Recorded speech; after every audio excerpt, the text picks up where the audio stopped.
All right, thanks for joining us on Valley News Live. Here's what we're watching as we head through the next several days. We have our wintry mix. It begins tonight. Some snow for some of our northern counties tonight. We'll get our light round of snow, but in the south, a wintry mix, some freezing drizzle and icing conditions, making for a slippery morning commute. But really, by mid-morning, blizzard conditions ensue down south. We're going to have some areas of accumulating ice with wind, and we're also going to have problems with that wind causing those blizzard-like conditions for some areas and some lofty accumulations. Sunday, another little shot of snow, mainly north. Colorado low next week, and no, it's been relentless. Again, that freezing drizzle and rain through tomorrow with the blizzard conditions have these impacts on our minds.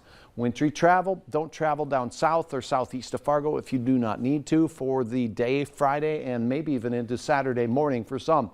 Power outages with wind and ice being a problem. If you have new livestock, you may want to take precautions with gusty northerly winds during the brunt of the system, and then that snow load on area roads as we've talked about. Icing potential, we could see some very light drizzle and mist here in the southern valley, but as we go toward the border and into parts of Minnesota where you see the brighter pink shades and darker pink shades, accumulating ice over 1/4 of an inch possible.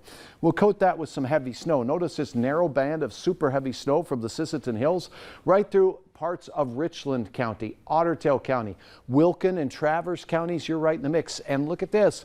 If you're in that Otter Tail County to Wadena County area, you are too. 5 to 9 inches, a few areas seeing a little bit more than that. Rapidly decreasing amounts in towards Fargo. We may get an inch of snow out of this deal.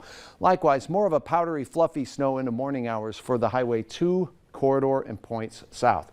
What's with this hole? Well, that's where the icing takes place. And well, when we have rain, it gets harder to see that snow accumulate. So overnight, just spits, drizzle, and light snow along Interstate 94 and points to the north. Now, as we start your day on Friday, here's the main event. If you watch down to the south, and things really get going by mid-morning. All this pink is that sleet that could accumulate and freezing rain that could accumulate. Factor in winds that will gust over 40 miles per hour in the Sisseton Hills. Bands of very heavy snow, 1 to 2+ inches per hour. And it's on. Look at these winds if you have new livestock, again, from that northerly direction throughout the afternoon. Now, as we see, it snows for hours in the Sisseton Hills into Otter Tail County and points south. Even Becker County standing a chance at seeing some, particularly in the southern one half of your county, heavier and loftier snowfall totals. Just a little bit of snow and wind here will make for a blustery day in the valley. Travel to the south of Fargo could become difficult, if not impossible. Same thing heading out to the Twin Cities, where they're expecting rain and severe thunderstorms, as we touched on in the early part of the day to the south of the Twin Cities. This system starts its exit as we go late into Friday night, but still snowing into the early hours on Saturday morning out towards Minneapolis. So keep that in mind. Right now, 30s here in the Southern Valley as we continue our stretch of cooler than 40-degree weather. A little cooler in Jamestown at 24 degrees. There is some mixed precipitation starting to show up on the radar here to the south. Doesn't mean it's all reaching the ground, but judging by what we've seen on the area cameras down south, it's pretty murky air.